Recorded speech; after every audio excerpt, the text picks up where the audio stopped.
Hello and welcome along to the Unplugged Pod, where each week we explore absolutely everything to do with switching off in a world that's always on. I'm David, and alongside me, as ever, is Mr. Unplugged Hector Hughes. This week we're joined by Lottie Unwin. Lottie is the founder and CEO of Upworld, and we're going to be talking about her experience with stress and breakdown, and also being the new year, New Year's resolutions. Enjoy. The Unplugged Pod.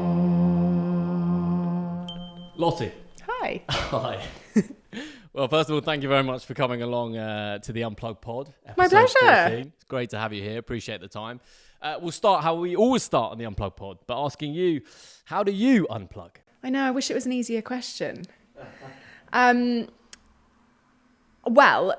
not that well is my starting point, which is kind of how Hector and I became friends, because I feel very inspired by his state of unplugged at all times. My coping mechanisms are all to do with exercise and movement. So CrossFit every day, that's essential to my sanity. And that's an hour. It's an hour and a half without my phone. So 15-minute walk, don't look at my phone, an hour in the gym, 15 minutes back. And that sets up my day. So that's pretty imperative. And then walking wherever possible. So a walking meeting every day, walking 2 meetings wherever possible, took an hour out of my day to walk here as opposed to just getting on my bike. I used to cycle everywhere, and I found that was actually really contributing to my anxiety. So I think about it, I guess my answer to that is in micro terms. I think about it within the day, and that's just about finding time out, and that's all about movement. And then in a macro sense, it's just about taking loads of holiday. Genuinely. You should work for Ben's company. He said he has unlimited holiday. Well, no one else in my company does, but I do. Policy that is for founders and directors only. I take a lot of time off, and that's been a real journey. That's not always been the case. But last year, I have no idea how many days of holiday I took, but it is well over 30. The counter argument to that is the number of weekends and evenings I worked is well over 30. So I think it nets out. But I'm pretty rigorous about taking big chunks of time. And so that's kind of my answer, micro movement, macro, loads of holiday. And when you're off, are you off, unreachable? No, I'm not. I am increasingly disciplined. And you could literally year after year, of my business's growth, you could track the improvements and the changes I've made to get this balance better, which I think has been totally necessary. I think in the early years, I absolutely killed myself, and I think I had to. I don't think I'd be where I was if I hadn't put all of that in.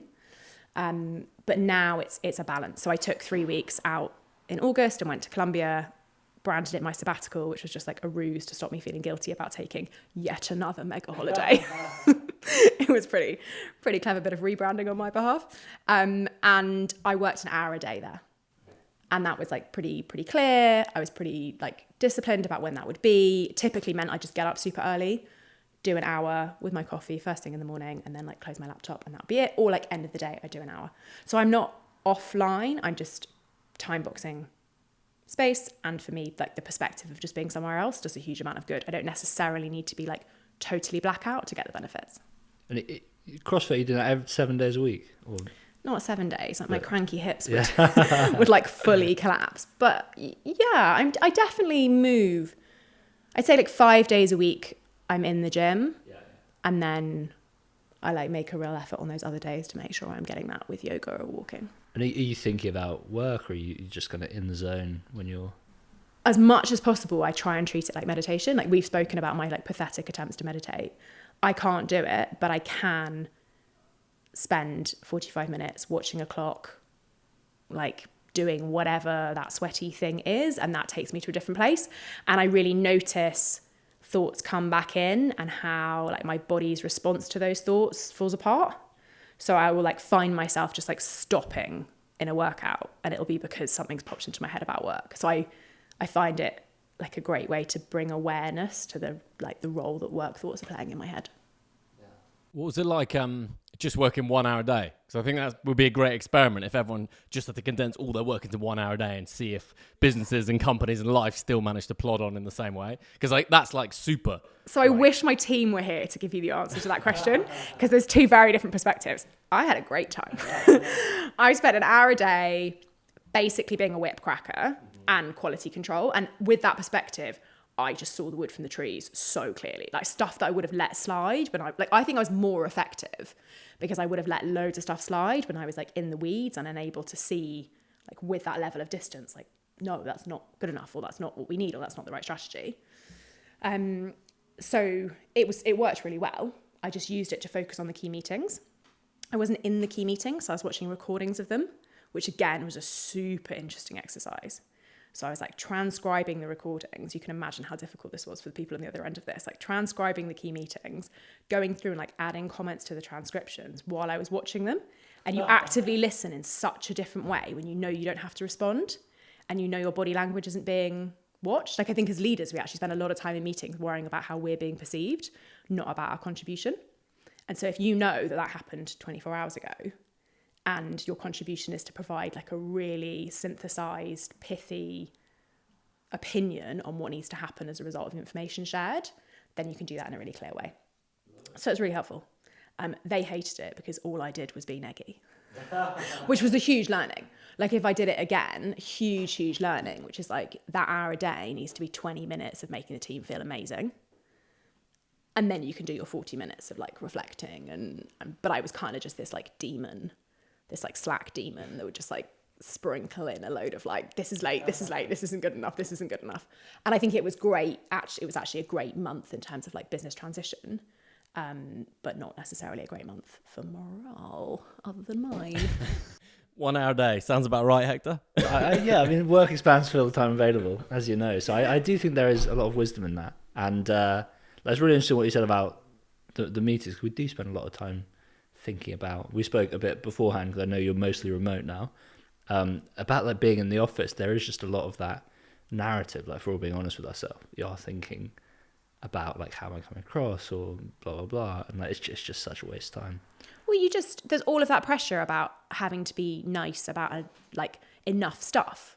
Yeah, you got to be a little bit nice. You got to be a little bit nice. Well, yeah, I think like your role is so complicated when you're in like a big team setup and you're trying to process what you're being told while you're coming up with a response, while you're trying to make sure that response is both motivating but also helpfully critical, and also like at times you don't know what your response is. Like there are times where you're like, I just need to process this. And so it really gave me the ability to process. Yeah, it's interesting. I don't know if you saw Jeff Bezos' interview recently, one of the like only long form interviews he's ever done. And he was talking about in meetings, he only has 2 rules. The first one is like he always speaks last, but it just goes, it goes in parallel with what you were saying is people are going to naturally be influenced by what the most powerful person is saying. So like if he just speaks last, he knows that no one will be influenced until he says anything. And he buys himself time to think. For sure. That's what he's really doing there. And he also said, I don't know whether you saw this, but he also said that the person that leads the meeting has to come up with like a 2-page document that they worked on for like a month. The and so Amazon he wants way. like a very clean document and then a messy meeting afterwards. I've never heard anyone talk about that. I think it's brilliant. And the first 15 minutes of all Amazon meetings, Everyone just reading the document. Yeah. And I suppose someone that worked at Super Amazon, they were inspiring. like, that is top down to like, Yeah, no actually matter where happens. you are. Yeah, that really does happen. It's crazy, isn't it? Yeah, very unique. But I think that is very hard to implement. Like it's just like deeply in their DNA. Like a lot of people I know have like tried it, and I think it was one of those where it ends up being a lot of admin, unless you can really, there's a very painful period of a few months when you're trying to integrate that. So I have not met anyone else who does that successfully, even though it's been quite talked about now. So I think lovely idea, but Amazon have done a great job to implement. What's an unplugged meeting like? Incense and like, is it a bit, Meditate. It's pretty chilled. It's pretty like relaxed. I think we try and not spend too much time in meetings. So it's also pretty to the point. Like Ben and I are both, I would say, quite like simple people, quite like blunt, not in like a abrasive way, but just quite like to the point. So there's not a whole lot of like celebrating wins and all that kind of stuff. Yeah, exactly. There's a bit of like, this is great, but it's very like, okay, what do we need to talk about? Let's talk about it. Let's move on. So I've been very careful to like remove meetings. So I don't have many now. We'll do like a marketing meeting, an ops meeting, and then I have one-on-ones with a few people, but like try and keep it pretty simple. So yeah, most things don't need to be a meeting. But good question. Like Lottie said, you probably ask other people in the team, and they'll be like, "Oh, it's a fucking joke." Let's just swan in. And so yeah, try and keep it light touch. Sure. Let's talk a little bit about Upworld then, Lottie. Formerly the Copy Club, yeah, that's what it was called, yeah. So what was your journey to get to that point, and what's going on with Upworld? So, how long ago? Like 10 years ago now. I was at big business working at Procter & Gamble, like skipping into the office in Weybridge in my suit and heels. It feels like literally a lifetime ago. I was like a little grad kid learning marketing. Absolutely loved marketing. Felt this weird, just felt like I'd lucked out. That I'd found this thing that I thought was so fascinating, and that I was getting taught and sent to courses all around the world, and like having so much invested in me, but I was completely bouncing off the walls at a big business. So I left to go and work in a startup, and I was head of marketing at Proper, that makes popcorn and lentil crisps and stuff. And just had the crash landing of a lifetime. Like, I'd been a straight A-star student, went to Cambridge and never failed at anything, and suddenly was like beyond out of my depth in a startup, just thinking that I had all the answers because P&G had kind of given me this feeling of invincibility and had really like drilled into you, like, you're at the best, you're doing the best marketing training in the world, like this is the best place to work, this is the best place to start your career. And when I left, they were like you're literally committing career suicide.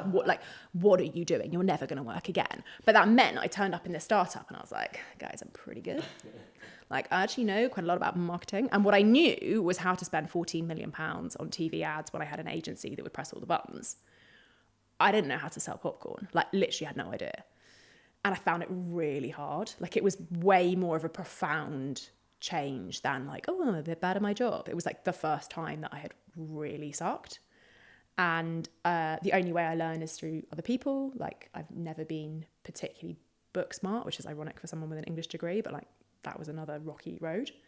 So I started a supper club for other people in marketing, like other heads of marketing in startups, just to get a bit of a sense of like camaraderie. I was just like, I just need to be reassured that other people are finding this stuff hard too. And that was really the beginning. And then there's this kind of weird snowball with like loads of milestones in the way. But basically, First Supper Club has somehow snowballed into what we are today, which is a business called Upworld, where we offer community and training to people in marketing roles in entrepreneurial businesses. So we're now a bit bigger than just startups. There are lots of people in there who are in big companies under a lot of pressure to think like a startup, who are like being challenged by challenger brands, and they're like corporate bosses are like, be more startup, and they're like, what? Like, what does that mean? So there's a lot of people involved in the community who are kind of there as voyeurs, and then lots of lonesome marketeers in startups. 1,200 members. We do training courses, community, and recruitment. And then I run another business called Brand Hackers, where we run outsourced marketing teams for startups. Okay. Nice. Lots going on. Yeah. It's all startup marketing. It's not 1 hour a day anymore then, Lottie? No. I'm a little bit overcommitted. And I'm also an advisor for a business. So I kind of have 2 businesses and 1 job. And yeah, there's a lot going on, but it's all like, to my brain, it's all the same stuff. It's all the same thing, which is how do you help businesses who have limited resources grow and individuals within them thrive. And with joining that job that you say you sucked at, and then having the supper clubs, and presumably at some point figuring it out and getting good at that, what did that whole process look like? Well, I think the knowledge that I wasn't alone gave me the confidence to start engaging my brain again. And like, even today, the benefits of the community are so clearly twofold. There's the practical stuff, which is like, my videographer's dropped out tomorrow, can someone help me? Or like, someone literally just posted, like, I've been asked to do a blended CPM for a global campaign. I've got no idea what that means. And 20 people are like, right, I'm calling you now. There's that sort of stuff, which is really helpful. But then there's the feeling that you're not an idiot for not knowing what those things are. And I think the like stress and anxiety that's sometimes imposter syndrome, is other times just lack of confidence, or is just like genuine lack of experience, that kind of basically makes you incapable of action, goes away. And that began to go away when I like sat down for dinner month after month with a ton of other people who were all in jobs that looked, to my eyes, incredibly impressive. And they had no better answers for anything than I did. and coming away from that not feeling like they were the idiots, but for feeling like actually we were all just really bright people having a go at it. And I think that meant that I was able to go back to basics, which is like still how I approach any marketing challenge today, which is literally a piece of paper with the words like, how do you sell more X? Like that's all we're doing. Your case, it's like, how do you sell more cabin stays? How do you sell more podcast bookings? How do you sell more plants? Like that is a marketing plan. And yet we get so wrapped up in industry nonsense that we actually forget to answer that key question. So I got good. And now I really believe that there are many things I'm not good at, but I do know how to help a small brand grow. Yeah.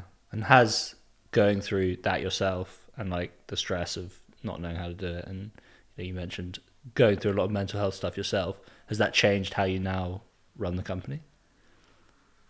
Or impacted how you run it? Hugely. Like it's changing all the time. And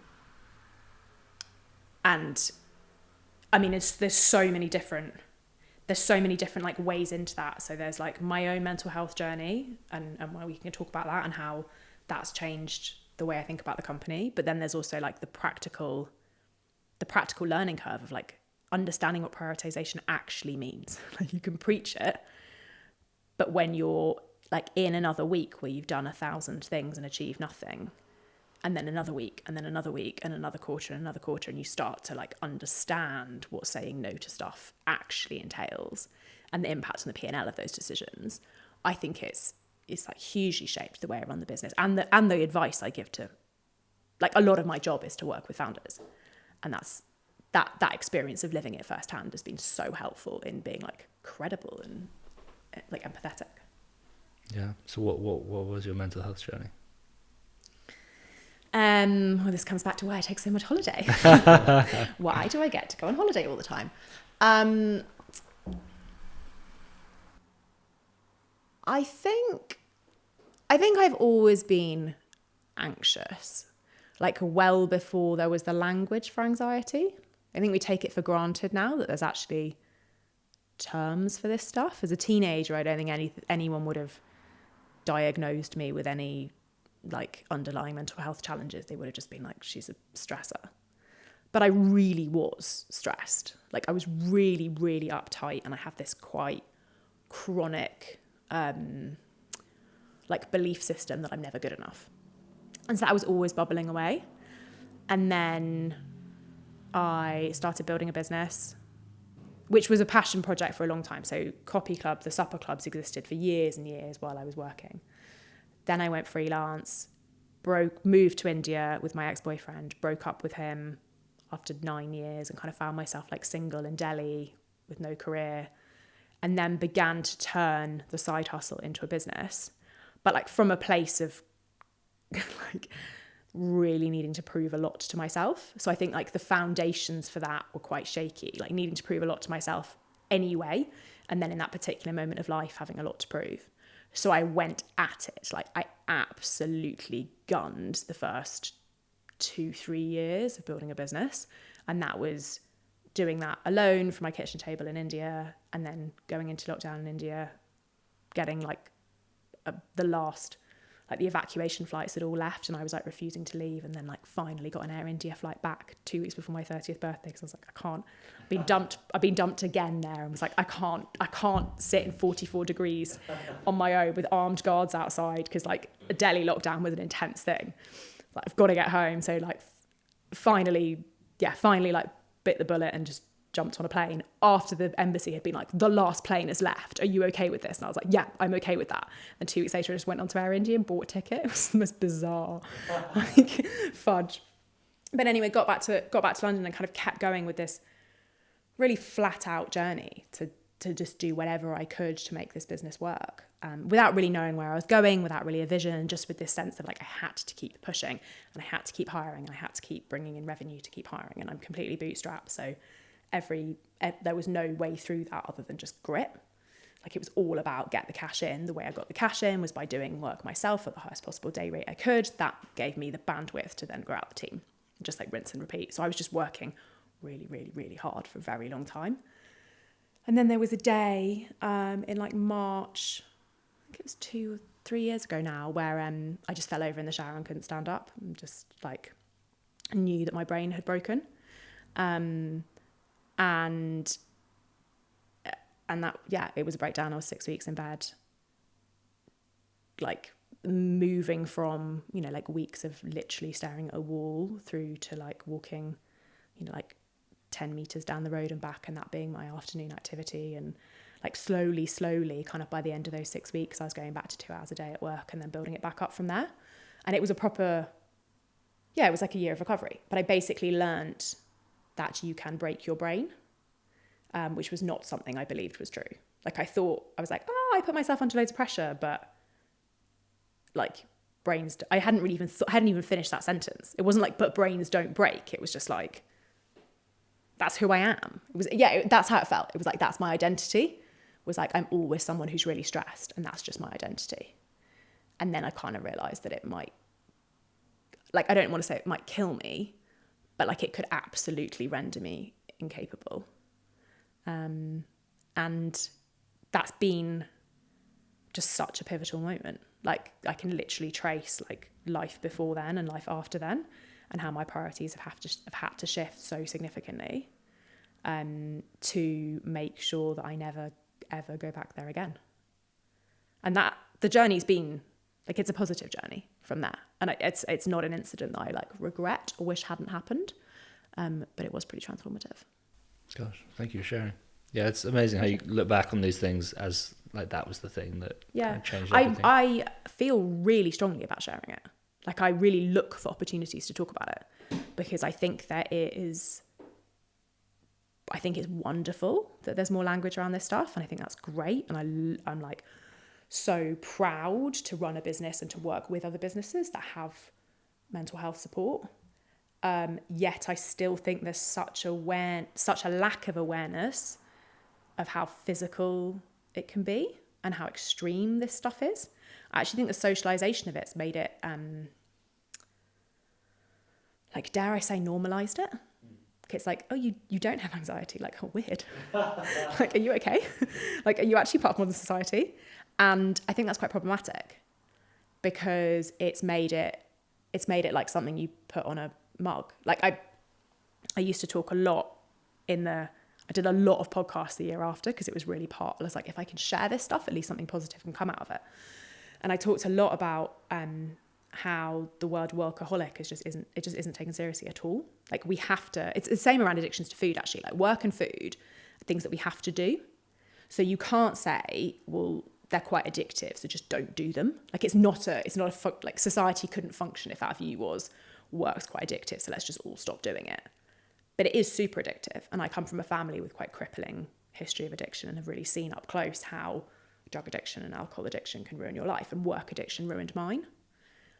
But I could go to like Accessorize and get like a unicorn mouse mat with workaholic on it. Like it's this like kooky, you know, it's still seen as like kind of cute. Like she loves her job, she's a workaholic. It's like, that is not, I'm not going to wear an alcoholic t-shirt. Because most people can't.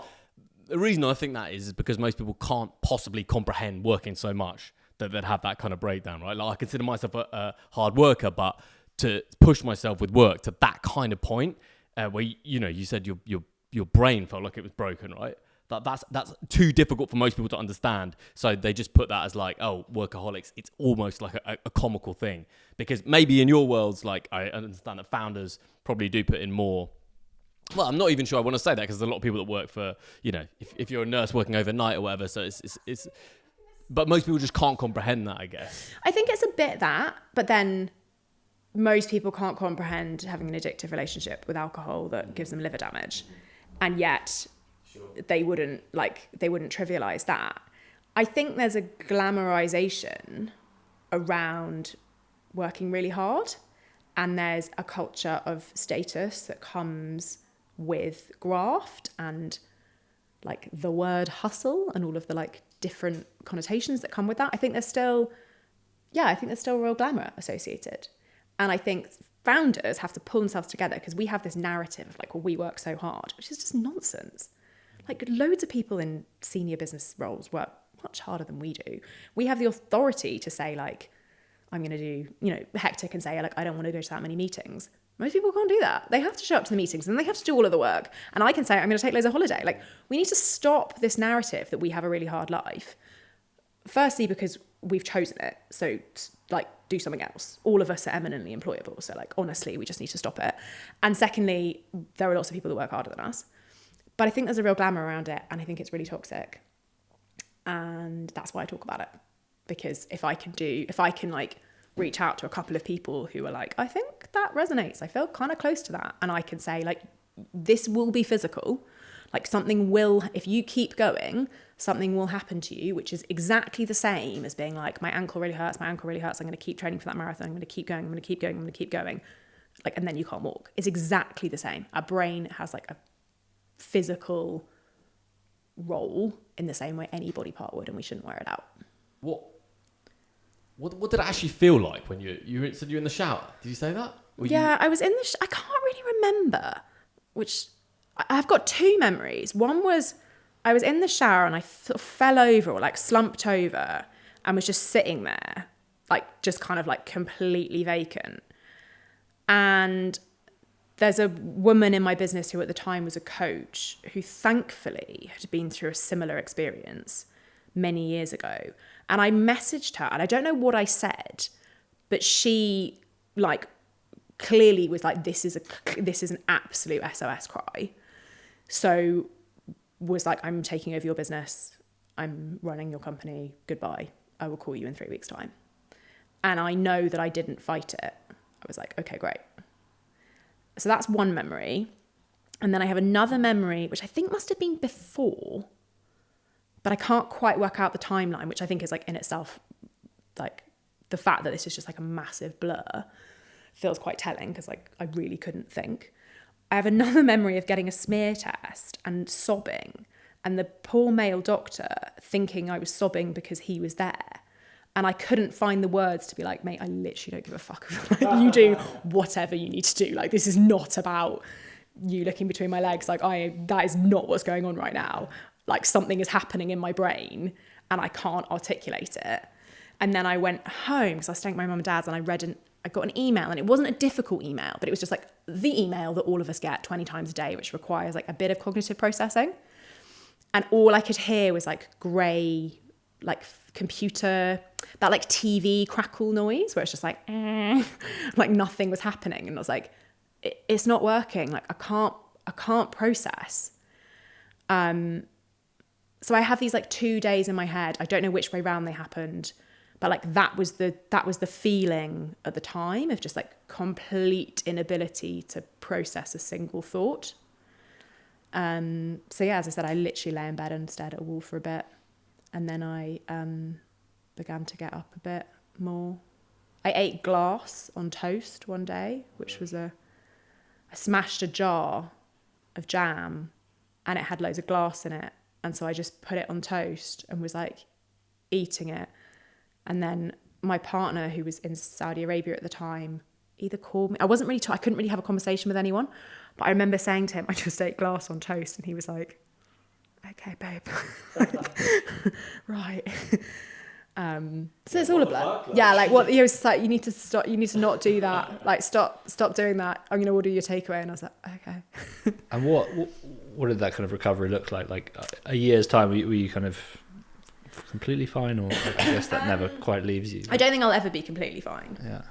Or that I don't want to be, because I think if I go back to that place of like the fallacy of invincibility, then we're like back to where we were. So no desire to be fully recovered. And I think like that chip on my shoulder is really important and is now quite defining. The journey was really controlled. And I would, like this woman B, who is still like my right hand person, who stepped in at that point and, in doing so made herself pretty indispensable forever. Because she knew, and this is again why I talk about it, like you've got to have people around you who know how this stuff works. This is not a skill set that we're born with. This is like a very particular learning experience that you go through when you watch someone do this. So the initial support was basically just about making it as easy as possible for me to communicate. So instead of asking someone how they're doing, which requires them to give an answer, just ask them how they are on a scale of 1 to 10. like all you do is you ask for a number, and that number then like allows you to make different decisions. So if I was above a 5, it was like immediately straight back to bed. All food was sorted for me, like below a 5. If I was at like 4, 5, 6, it was like, okay, let's think about how we can make some baby steps. Like what could be the job of the day. So like one day I made cupcakes, and that was like a huge, it's like, great, that's like a day's task. Like I can achieve this. And that was like a 6 day. And then if you're 7+, you then start to think about like normalizing back into way of doing stuff. And so that was really helpful. That was like the first bit of like gauging how I was doing. And then we went into really quite controlled chunks of work. So I was allowed back in for first 2 hours a day, and then like building up to that. And then for a long time I had to send a selfie every time I left the office to prove that I'd left my co-working space. Like proper accountability. Yeah, some good systems in place. Yeah. I mean, and this, it didn't last that long. Like the progress was quite quick. But it was quite careful. And then off the back of that, like movement being super important, 8 hours sleep a night, completely mandatory. Like that will not, like I will not budge on that. I get into bed and I tell Alexa to wake me up in 8 hours time. I don't set my alarm. So it's just like, how can you I had to think about how can I rewire my life so that my mental health is the first thing that matters, not like squeezed in around the sides.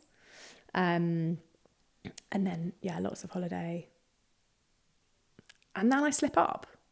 Like there were definitely moments last year where I felt pretty mad, but just getting better and better at pulling it back together. Well, what would you say your kind of daily relationship to work is now? Now, I'm either on or not. So like in a working week, I'm pretty, like there isn't much time around the sides. But that's because I've put a lot of time in as non-negotiable. So I'll be like, oh, there's not enough, and I say this like with working parents in mind, kind of laughing at myself. And I'm like, I'm so busy, like occasionally washing my clothes and like making sure there's eggs in the fridge. Like we're fine. We're all fine.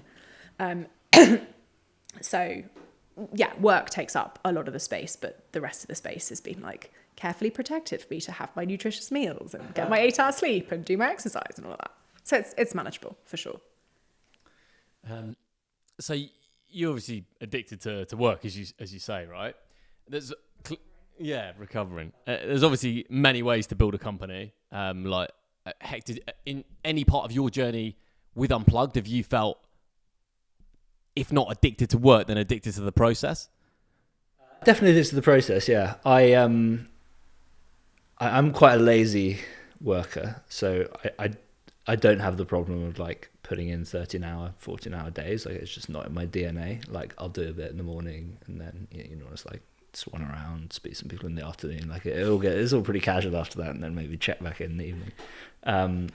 But still, like there's a difference between how much time you spend in grinding away a laptop and like how much you're thinking about it and obsessing about it, and like it's full on for sure. Because I think it's very hard. One of the biggest challenges I think with being a founder is it's so easy just to have all of your identity wrapped up in that startup, and so then you just take everything, everything's really exciting, or everything's kind of a challenge to your identity if something goes wrong, etc. And I think over time, as you see the trials and tribulations and the failures, and you go through all those things, that starts to kind of lessen over time. But it's still, it's I even find the really exciting times, like if anything, that's just a different challenge, right? Whereas like it's really hard not to be kind of checking stuff the whole time and doing stuff, etc. So I think it is a lifestyle choice for sure. Like just as an endeavor, like it very much is it's going to take up a lot of brain space. It needs to be the main thing, really. But I also think having other pillars to your life, so you talk about health, relationships, just kind of making sure that all of those are there, just helps take some of that identity away from that. If everything's in your company, including your health and relationships, and all of that's been sacrificed, then suddenly when you get the email that your biggest customer's churned or whatever it might be, then suddenly that's a much bigger blow. And I think the biggest risk to any startup, or the biggest challenge is, as you were talking about, like psychology, really. Like you kind of see what can happen.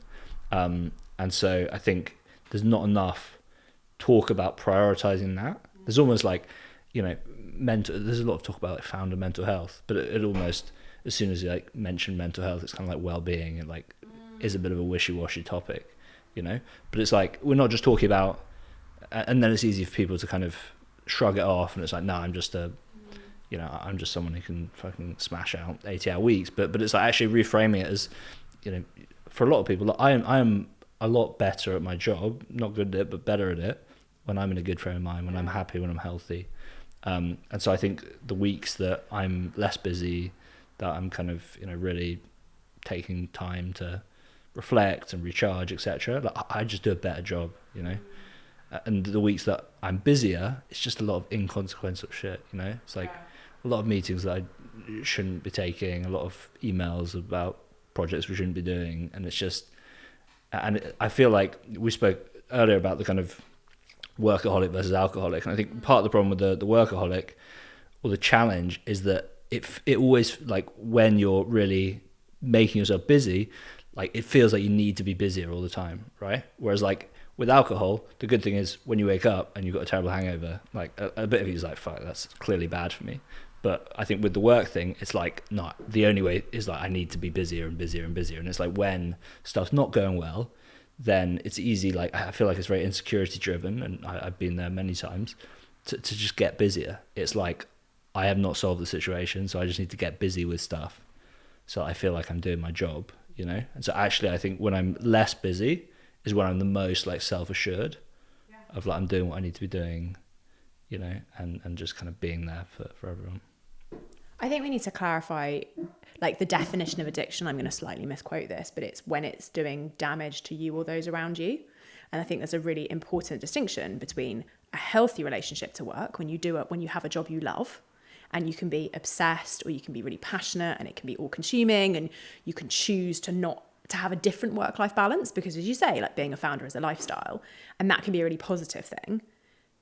That in my eyes is very different to an addictive relationship to work, when there is a tangible negative impact on you and people around you.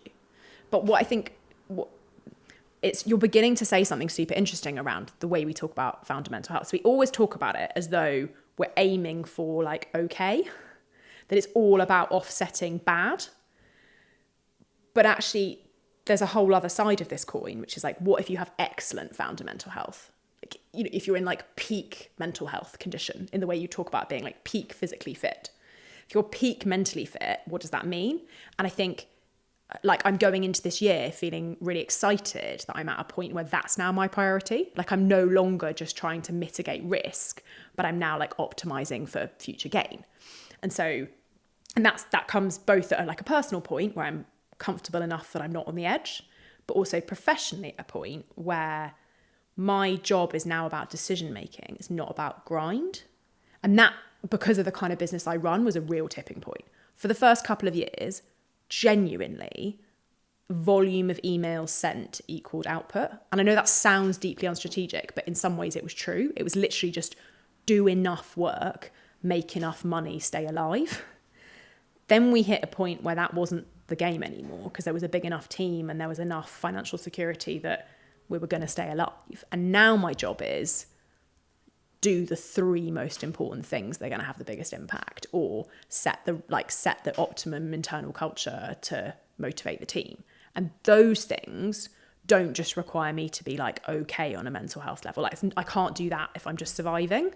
I have to be in a really great place to do that stuff.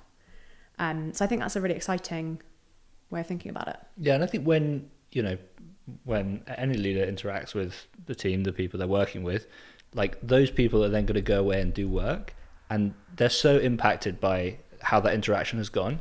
And if you have a leader who is stressed and they're tired and they come in and they're grouchy, then people are just going to take that, and they're going to be less motivated. They're going to think, well, what was wrong with them, etc.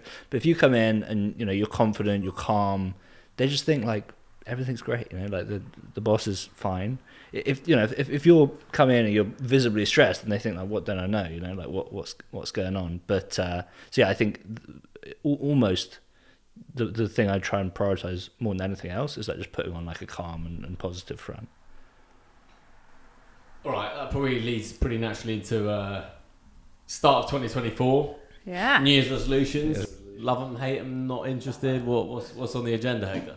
I read a really good book, which has come up on this podcast before a while ago, called When by Daniel Pink, which is the science of timing. And one of the things he speaks about in that book is how take advantage of these changes of the year, etc. Because it's much easier to make resolutions. Because New Year's resolutions, just positive habits, it's much easier to start them at the start of the year. So it's a great excuse. So I'm a big fan of changing things. I've got some big changes this year. I mean, the big one is be less busy. So I'm going to do no evening plans for the next 2 months. I have something this Friday, but apart from that, I'm not going to do that because every day I'm just going to go home and read.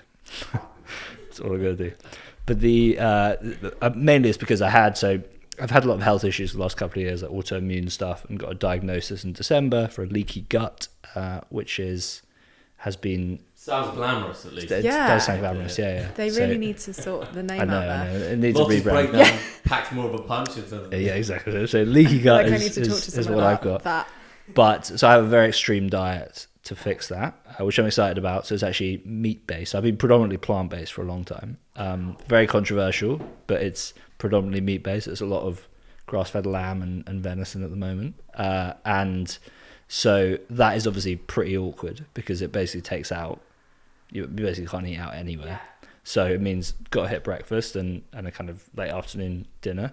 Yeah. So it just gets much harder if I have evening plans. So for the next couple of months, I'm just going to crack on with that, get some exercise in first thing in the day, meditate, exercise, have some breakfast, another meal in the evening, and then read in the evening. That's it. And then between the day, I'll do the podcast, run the company, all that kind of stuff. But like, I just don't need to be doing stuff first thing in the day and last thing in the day. It doesn't bring me energy, you know. I used to, had a decade, my own kind of journey to get here, had a decade drinking a lot, taking a lot of drugs, and just part of me felt really kind of empty, like wasn't really living life on my terms. And now I've stopped all of that, and I feel so much better, in control, etc. And I just love an evening in reading, so I'm going to do a lot of that. I'm so interested to hear how you get on. My brain is like, you would go insane. Literally give me 4 days and I'd be bouncing off the walls. But I'm so interested. And your venison breakfast wasn't a joke? Oh, interesting. It's just steak and Shakespeare for the next 2 months then. Yeah. So like Renaissance. Such a vibe. We need to get you a ruff.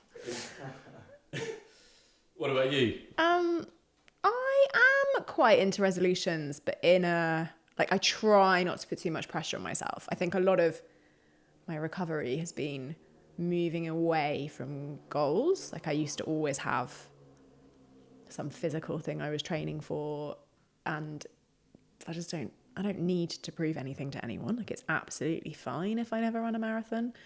These things are all okay. So yeah, I do set goals, but they're quite chill. So last year's goal was 10,000 steps a day, which was pretty life-changing. And I love the way that, like, to the point on just creating habit, I love the way that they just become normalized. So you can like integrate these things and then just become completely effortless. My focus this year, so I'm not setting a goal, but I'm trying to have a focus, is around being more focused. So I'm trying to do less stuff at one go. And I would say that it is day 2 and I am challenged, but I am trying.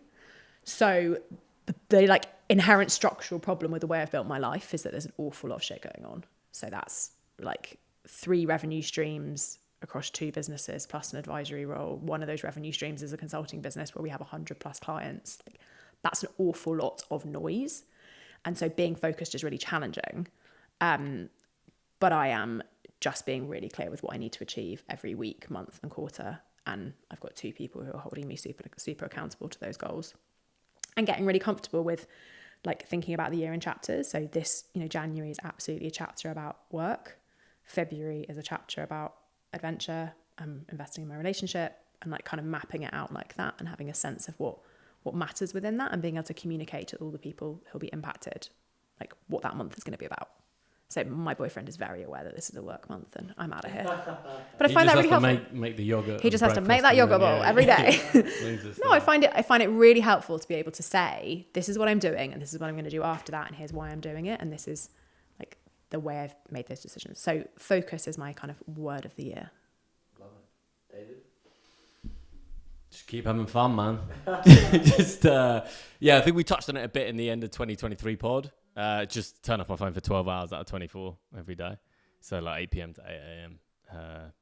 Like it's not hard, but it's a total game changer. Not looking at it before you go to sleep and not looking at it when you wake up. And then play chess on the tube. So like an app rather than just some of the most mindless scrolling is on the tube. And especially when you look at other people who are just like, oh, am I like that? Just people just like, what are you doing? Like 45-year-old men scrolling like TikTok, like what are you doing? So yeah, just play chess on my phone. So when someone looks at me on the tube, they're like, oh, that guy's playing chess. Not that's purely like with a proper board on your phone. Yeah, you play the person opposite. On the app sector, you have to get on and with I wish it was a board. You need to do that. Nah, because then you're just someone that wants to go viral. Because isn't this guy kooky? He's playing chess on the tube with like nah. Obviously I'm not on there. Yeah, you a chess player? I used to play a lot as a kid. I like it. I never really kind of I don't know. Just kind of fell by the wayside. So I do enjoy going chess, but I definitely not on my phone. Absolutely not. I think, but you just said like have more fun, and then you said chess, where I lost you. Those two are natural bedfellows. Of course, Yeah. Chess on the tube. each to their own. For I sure. just think it's you've never played chess then? I've never played fun chess. Okay. That's where I've gone wrong. I think there's something in it though. Like we can optimize and we can all have these like really lofty like work, well-being, zen goals. And I do sometimes worry that we're just losing the fun in it all. Yeah. That's got to be the point. To have fun, like Exactly. I know the founders want to talk about purpose and the universe and like existential questions, but like let's just have some fun. Someone said to me Right? the other day, a friend was like, "Tell me your great-grandparents' names." Do either of you know your great-grandparents' names? This choked me up. I do know. Yeah, I do know one. Okay, Do you really? Yeah. So you know one. Great. Correct. I do not. I do now because I've frantically gone away and found the answers to this. And she was like, that's how long our legacy is going to last. Like, we're a generation or two below us, and then we're just dust. And I found it really moving. And it just really made me think, like, what is this wealth creation, value creation, like professional impact, like, so what? And if we're doing all of this optimizing to have another day where we're great at work, like, is that really what it's all about? So I just liked that you put fun at the front of it. I think we could all remember that a bit more. I heard the other day that we all have the same destination in the end, which is death. So all we're left with really is the journey. The only thing I'd say is that our grandparents' generation didn't have like nice podcasts to look back on. So like, yeah, we'll forget them because they never left a digital. This is like, going to be listened to in millennia. I'll be surprised if it is. Like, now we you're don't on board, have Lottie. You legacy. can really Yeah, see no, like, I get it how our now. egos have taken over. I this thing. see, yeah, and of course we're different because we're making content. No, but like our great grandparents, like there's no digital footprint. Like this, if someone had the mad urge to, this will be on a hard drive somewhere. Like, as in like half the reason we've forgotten those people is because they're just not. There was no like evidence. Like unless I've got my great grandfather's memoirs basically that he wrote down, but like there was less possibility for your average great grandparent to create something that will accessibly and quickly be viewed by future generations, and that's not the case with our generation. The point is you're still going to have so much content that it still gets lost in the ether, you know? Yeah, but it will still be relevant. Okay, so for example, my mum just turned 70, and I said this year, I think, Yeah, this is the other lovely. day. Like, It's went nice. down and lives in Brighton, and just recorded like her 7 decades. We just had a chat, and she just like told me what happened in 0 to 10, 10 to 20, etc. And it wasn't really it wasn't for her, like, because she sort of knew it was there. Like, I learned a few things that I didn't know about my mum, but it was mainly so it could, like, her great grandkids, if they wanted when they're 30, it's there. Like, yeah. So I'm not sure what the point. Yeah, we're all gonna die, obviously. We're all So going to let's die. There's have going to be a some load of fun. stuff on the internet. Build some businesses. Let's at have the some same time. fun. Yeah. Love it. Well, that feels like a wonderful place to end. Lottie, before we go, where can people find you? LinkedIn is my LinkedIn. Okay, fave, give Lottie a follow. fave place. Yeah. Need the followers. Yeah, LinkedIn is the best place to track me down. Love it. Well, thank you. Awesome. Thank you so much. Cause you pray never feel like this.